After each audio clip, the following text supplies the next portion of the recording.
Chile was one of the most stable and prosperous countries in Latin America.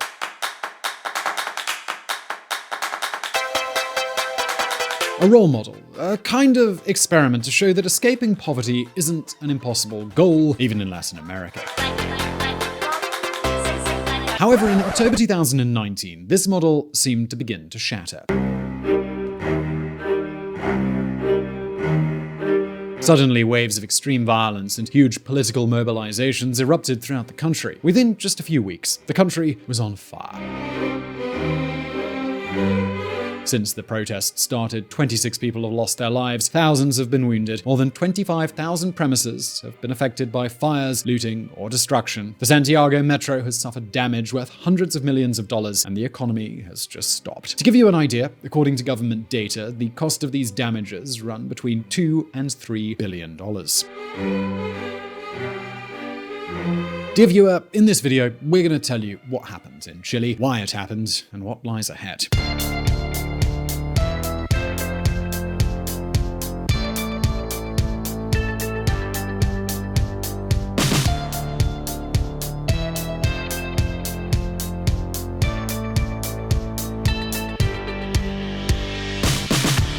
The spark that lit the fire. The October social explosion was a surprise that caught everyone off guard.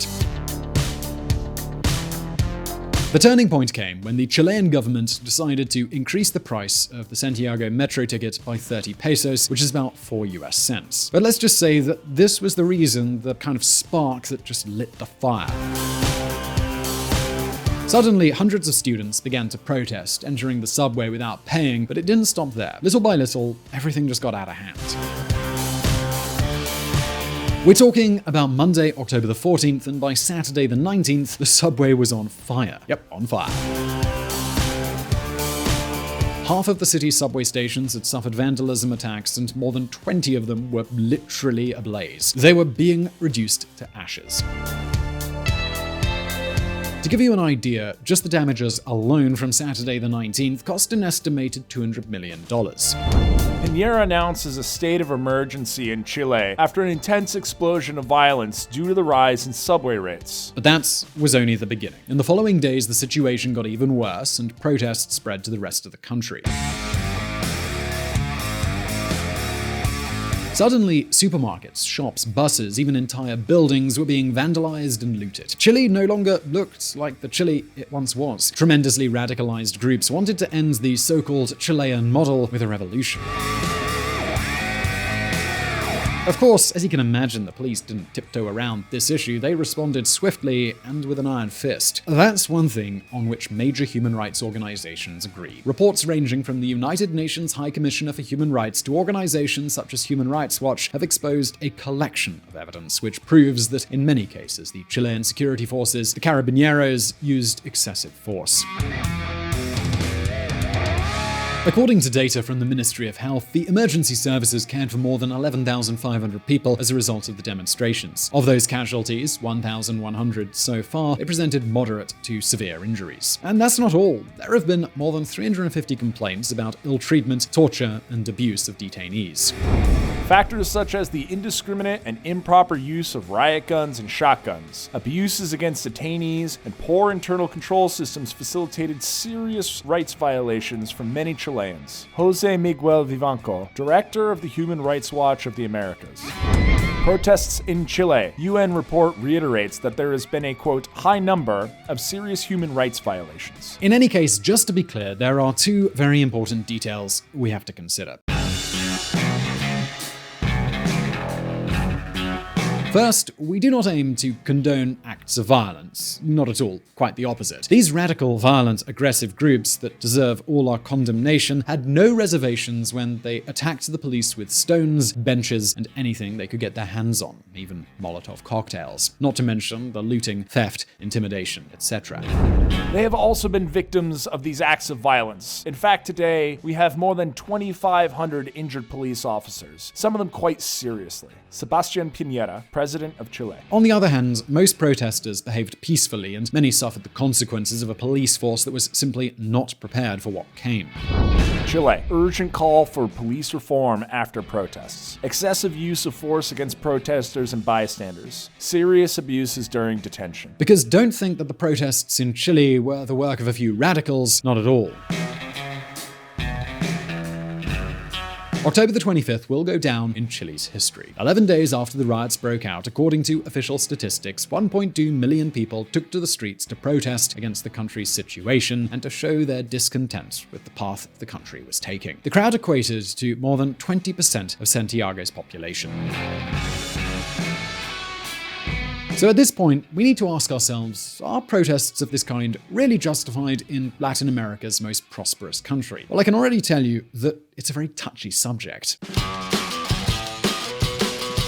Chile es un país que tiene un patrimonio sanitario que nos ha costado mucho conquistar y que tenemos que cuidar con mucho rigor, que nos permite ser un proveedor de alimentos seguros y sanos para el resto del mundo. Tenemos tratados de libre comercio con las principales economías del mundo. How Chile has changed in 30 years. Let's start with the positives. It's not 30 pesos, it's 30 years. This has been one of the main protest slogans that little by little have been justified by the high inequality that Chileans have suffered as a result of the system that has prevailed in the last 3 decades. But the question is, has this period really been so bad? And the truth is, no. For example, take a look at how poverty has changed.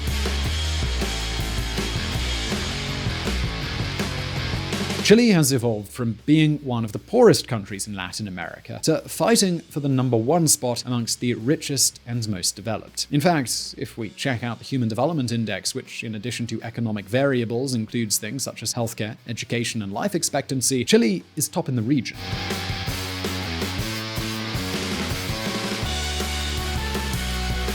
Regarding inequality, Chile truly has a lot of inequality, but it isn't true that it's worst off in this matter in Latin America, not at all, in fact.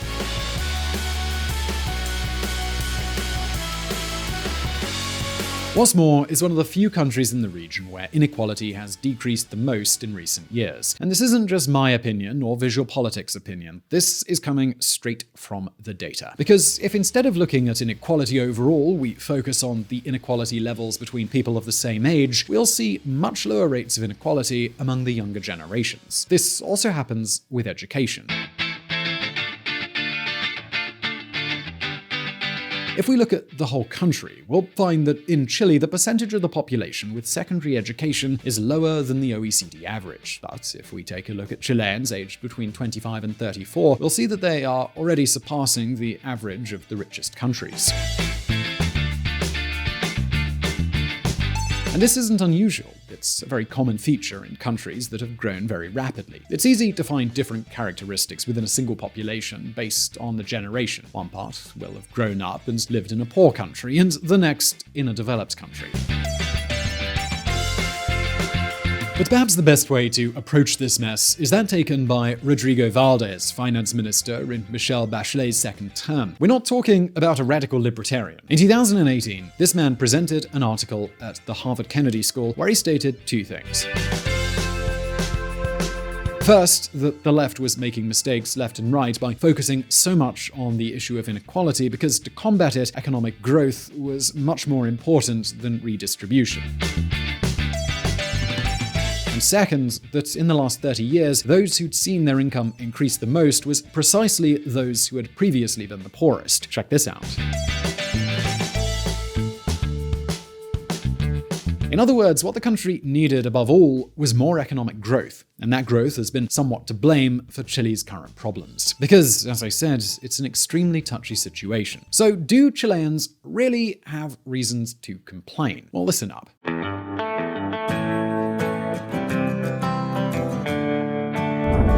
The root of disappointment. The fact that many things have gone well doesn't mean that Chileans have no reason to feel disappointed. And disappointed really is the word for it. Chileans were promised results that never happened. Despite everything we've seen, some things just aren't so positive. For example, the country has a very low productivity level that continues to hamper wages. More than 60% of the entire middle-class population live on the edge. They're vulnerable to losing that level for even the smallest reason. And the economy, another of Chile's great points of pride in the past, has practically stagnated, at least not in per capita terms. Performance in recent years has been quite poor. And of course, if there's no economic growth and real wages don't increase, well, things don't look so rosy, right? And not just that, retirement pensions, another of the great promises Chileans were made, are very low. To give you an idea, half of the pensions paid in recent months amounted to only 123,000 pesos. That's about $160 a month.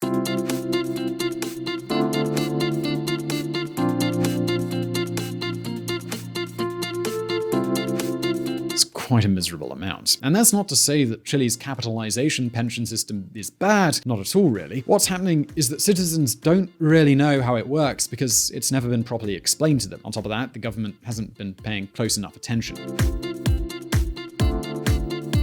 You see, on the one hand, they didn't monitor whether the total contributions over a working life were adequate, and on the other hand, they never bothered to establish a minimum safety net for those who wouldn't manage to contribute enough. This combination is volatile because people write off a reasonably good system because the pensions they report are very, very low. This means the system becomes a ticking time bomb as more and more citizens hit retirement age. Chilean men retire at 65 with just 18 years of contributions on average. And for women, it's even worse. They retire at 60 with an average of 13 years of contributions. So, what have they been doing for the rest of their working lives? Well, informal economy, casual work, under-the-table agreements that they didn't declare, and things like that. And consider that. How can you hope to support 20 or 30 years of retirement if you've only contributed 10% of your salary for 13, 15, or 18 years? It's impossible. It's just impossible to pay higher pensions. If people don't accurately declare their earnings, the system simply doesn't work. Not one way, not another way, it just doesn't work. And if to all of this we add the feeling that social divisions are still very present within society, we can understand the enormous frustration that fuels the protests. Although, if we think about it for a second, it seems a little unfair to focus the discontent on a president who won the elections very recently. What's more, for the almost 30 years of Chile's democracy, the left ruled for almost 25, and they're the ones who are protesting. I mean, they must have had a hand in establishing the model, don't you think?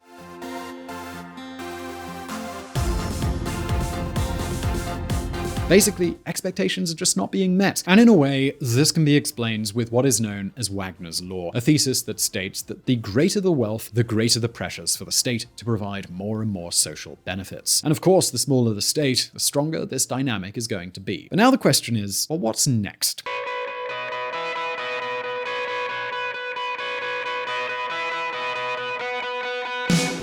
The light at the end of the tunnel. I think we can now understand much better what has recently been happening in Chile. The question is, will this problem end? For now, President Piñera is doing two things.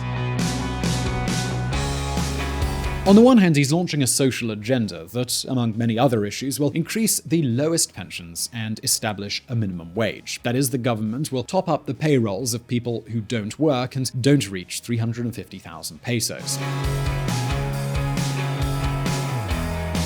On the other hand, it has been agreed that in 2020, Chileans will be asked if they want to change their constitution. Even though the Chilean constitution has already undergone 219 changes since the democratic transition occurred. The last significant one happened in 2005. This is a very big day for Chile. We have a reason to celebrate. Today, we finally have a democratic constitution in line with the spirit of Chile. Ricardo Lagos, president of Chile from 2000 to 2006. Well, he was wrong because apparently it's no longer useful. And what can I say beyond the fact that it isn't advisable to change the constitution often or generate false expectations? What Chile needs to focus on is growth. Only then can it truly overcome all of the problems it faces. Anyway, I hope that you found this video interesting. I hope it helped you understand what's recently been happening in the South American country. We'll be paying close attention to see how the events unfold. And I really hope you enjoyed this video. Please do hit that like button if you did. And don't forget to subscribe for brand new videos. Also, please do check out our friends at the the Reconsider Media podcast. They provided the vocals in this episode that were not mine. Also, this channel is possible because of Patreon and our patrons on that platform. Please do consider joining them and supporting our mission of providing independent political coverage. And as always, I'll see you in the next video.